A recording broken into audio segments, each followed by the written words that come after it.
Bangladesh Bangladesh Bangladesh Bangladesh. Hello জনগণ, আসসালামু আলাইকুম। আওয়াজ উঠা বাংলাদেশ চ্যানেলের পক্ষ থেকে আমি স্বাধীন আছি আপনাদের সাথে। স্বাগত জানাচ্ছি আমাদের নিয়মিত আয়োজন জনতার আওয়াজ অনুষ্ঠানে। আমরা আজকের দিনের বিশেষ বিশেষ সংবাদগুলো দেখে নেওয়ার চেষ্টা করব। দলীয় নিবন্ধনের সকল প্রস্তুতি সম্পন্ন, সার্জিস আলম। চাঁদাবাজির সঙ্গে বিএনপি সংযুক্ত নয় দুদু। আওয়ামী লীগের নেতা বিএনপির সভাপতি। তত্ত্বাবধায়ক সরকারের অধীনে স্থানীয় সরকার নির্বাচন চান না সালাউদ্দিন আহমেদ। আবারও ভয়ানক করোনা সংক্রমণ বৃদ্ধি। পাচার হওয়া অর্থ ফেরাতে ইউরোপ সফরে প্রধান উপদেষ্টা। আমরা সংবাদগুলোর বিস্তারিত জেনে নেওয়ার চেষ্টা করব।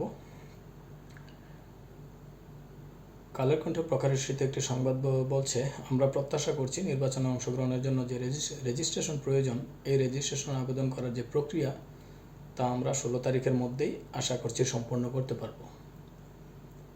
এর জন্য 100টি উপজেলা এবং 22টি জেলা কমিটি থাকার প্রয়োজন হয়, যেগুলো আমাদের ইতিমধ্যে হয়ে গেছে। আমাদের অফিস নেওয়ার প্রক্রিয়া চলমান। মন্তব্যটি করেছেন এনসিপির মুখ্য সংগঠক উত্তরাঞ্চল সার্জিস আলম। বিএনপির পরিচিত মুখ দুদু সাহেব, তিনি তার এক বক্তব্যে বলেছেন, চাঁদাবাজির সাথে কোনোভাবেই বিএনপির সদস্যরা যুক্ত নয়, আর চাঁদাবাজদেরকে ধরে আইনের হাতে তুলে দিন। বিএনপির ইদানিংকালে বিএনপির ঊর্ধ্বতন অনেক নেতাকর্মী, বড় বড় নেতারা যারা বারবার ক্যামেরার সামনে আসছেন, তাদের বিভিন্ন মন্তব্যে তারা আসলে নিজেদেরকে জোকার জাহির করার জন্য প্রতিযোগিতা করছেন বলে মনে হচ্ছে। এবং আমরা যদি ভুল না করে থাকি, কিছুদিন আগেও দুদু সাহেব এবং আরও একজনকে সতর্ক করা হয়েছিল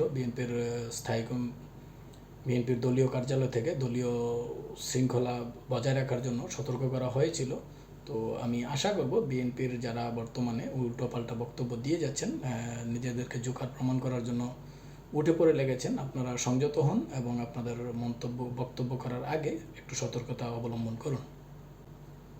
এদিকে রংপুরে আওয়ামী লীগের নেতা বিএনপির সভাপতির পদ নিয়ে লড়ছেন বলে একটি সংবাদ পাওয়া গেছে। রংপুরের বদরগঞ্জ উপজেলার 10 নম্বর মাধবপুর ইউনিয়নের আওয়ামী লীগের সাবেক ওয়ার্ড সভাপতি মুকসেদুল হক মাস্টারের হঠাৎ বিএনপির ইউনিয়ন সভাপতি পদে প্রার্থিতা ঘিরে এলাকায় তীব্র চাঞ্চল্য তৈরি হয়েছে।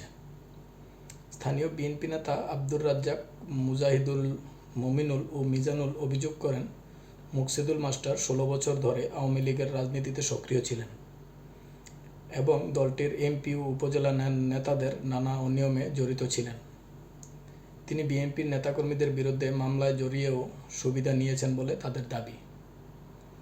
জিয়া পরিষদের সাধারণ সম্পাদক প্রফেসর শামীম বলেন, আওয়ামী লীগের নেতাকে বিএনপির সভাপতি পদে দাঁড়ানোর অনুমতি দিয়ে দলটির সুনাম ক্ষুণ্ণ করা হয়েছে। এদিকে পৌর বিএনপির যুগ্ম আহ্বায়ক কমল লোহানীর অভিযোগ, বিএনপির বহিষ্কৃত এক নেতা টাকার বিনিময়ে আওয়ামী লীগ ও জাতীয় পার্টির লোকজনকে বিএনপিতে বসাতে চাইছে।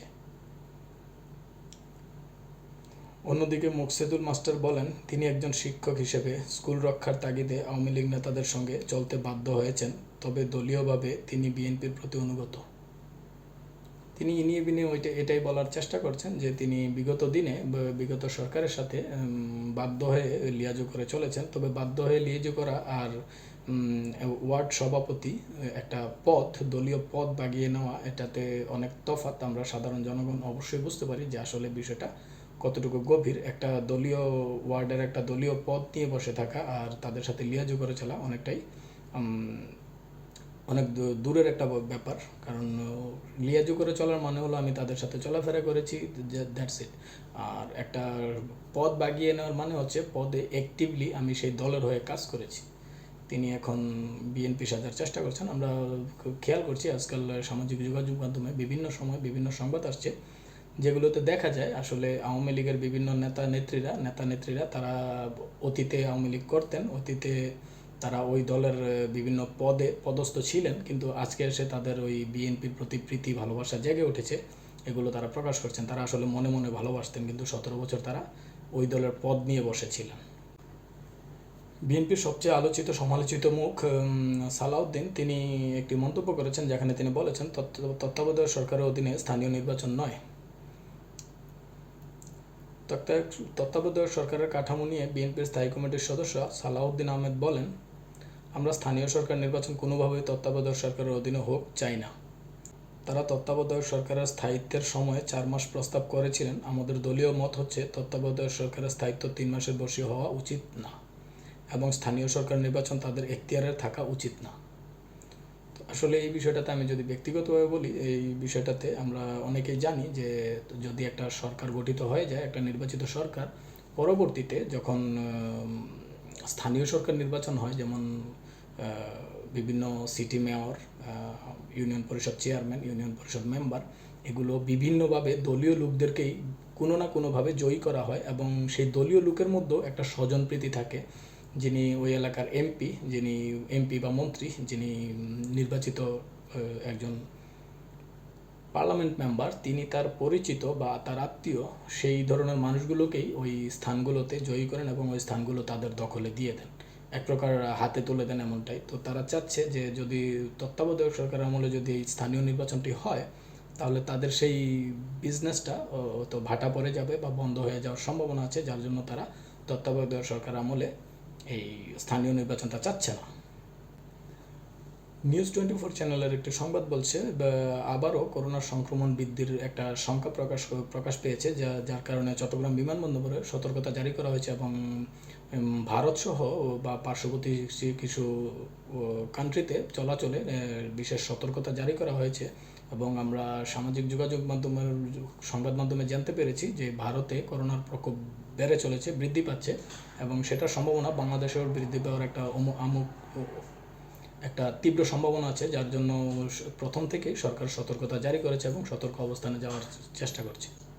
দৈনিক ইত্তেফাকের রিপোর্ট বলছে পাচারকৃত অর্থ ফেরত আনতেই ইউরোপ সফরে যাচ্ছেন প্রধান উপদেষ্টা। অন্তর্বর্তী সরকারের প্রধান উপদেষ্টা ডক্টর মোহাম্মদ ইউনূস 9 জুন যুক্তরাজ্যে পাচার হওয়া অর্থ ফেরত আনার বিষয়টি সর্বোচ্চ গুরুত্ব পাচ্ছে বলে নিশ্চিত করেছে পররাষ্ট্র মন্ত্রণালয়। তবে বিশ্লেষকরা মনে করছেন একটি নির্বাচিত সরকার গঠনের আগে এমন কূটনৈতিক সফরের কার্যকারিতা সীমিত হতে পারে। 10 জুন থেকে 13 জুন পর্যন্ত অধ্যাপক ইউনূস এই সফর চলবে। প্রধান উপদেষ্টা হিসেবে দায়িত্ব গ্রহণের পর এটি তার প্রথম ইউরোপ সফর। সরকারি এই সফরে তিনি 11 জন ব্রিটিশ প্রধানমন্ত্রীর সঙ্গে দ্বিপক্ষীয় বৈঠকে অংশ নেবেন। 12 জুন তিনি দেখা করবেন ব্রিটিশ রাজার তৃতীয় চার্লসের সঙ্গে। পররাষ্ট্র মন্ত্রণালয়ের কর্মকর্তারা জানিয়েছেন যুক্তরাজ্যে পাচার হওয়া অর্থ ফেরত আনার বিষয়টি এই সফরে অগ্রাধিকার ভিত্তিতে আলোচনা হবে। তবে এ নিয়ে কূটনৈতিক পর্যায়ে কতটা অগ্রগতি সম্ভব হবে তা নিয়ে সংশয় রয়েছে। এদিকে সাবেক কূটনীতিক রাশেদ চৌধুরী বলেন, যতদিন পর্যন্ত একটি নির্বাচিত সরকার ক্ষমতায় না আসে ততদিন পর্যন্ত ব্রিটিশ সরকার এ ধরনের কোনো উদ্যোগকে গুরুত্ব দেবে না বলেই মনে করি। ডক্টর ইউনূস সাহেবের সংস্কার প্রক্রিয়া দীর্ঘায়িত হওয়ায় আন্তর্জাতিক মহলের আস্থা কিছুটা নড়বড়ে হয়েছে। আসলে এই বক্তব্যটা এমন যে যত কিছু করার চেষ্টা করেন, আপনাদেরকে কোনো কিছুই করতে দেব না, আমরা আছি করার জন্য, ভবিষ্যতে এসে আমরা করব, সেই মূলা ঝুলানোর মতো একটা ব্যাপার। তো বর্তমান সময়ে রাজনৈতিক দলগুলো, বিশেষ করে বিএনপি, তারা প্রত্যেক মুহূর্তেই বলে যাচ্ছে সরকার যে কোনো কাজ করতে এগিয়ে যাচ্ছে, সেই মুহূর্তেই তারা বাগড়া দিচ্ছে, সেই মুহূর্তেই তারা বাধা প্রদান করছে। তারা বলছে এটা আপনার দায়িত্ব না, এটা আমরা এসে করব। তো বিগত 54 বছর আমরা বাংলাদেশের রাজনীতিতে যদি খেয়াল করি, তাহলে আমরা শুধু মূলাই দেখে এসেছি যে ঝুলিয়ে রেখেছে, পাশ করার পরে দেবে, এমন একটা ব্যাপার স্যাপার, যেমন বানরের সামনে কলা ঝুলিয়ে রাখা। তো আমাদের জনগণকে তারা বানর মনে করছেন এবং তাদের যেই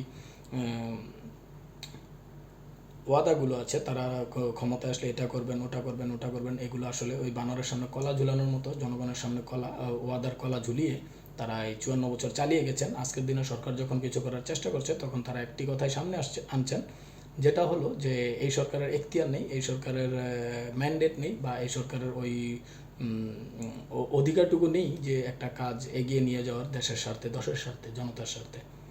তো এই বিষয়টি থেকে আমার মনে হয় আজকের দিনে বেরিয়ে আসা উচিত যে কলা ঝুলিয়ে জনতাকে আর বোকা বানানো যাবে না বলে আমি মনে করি।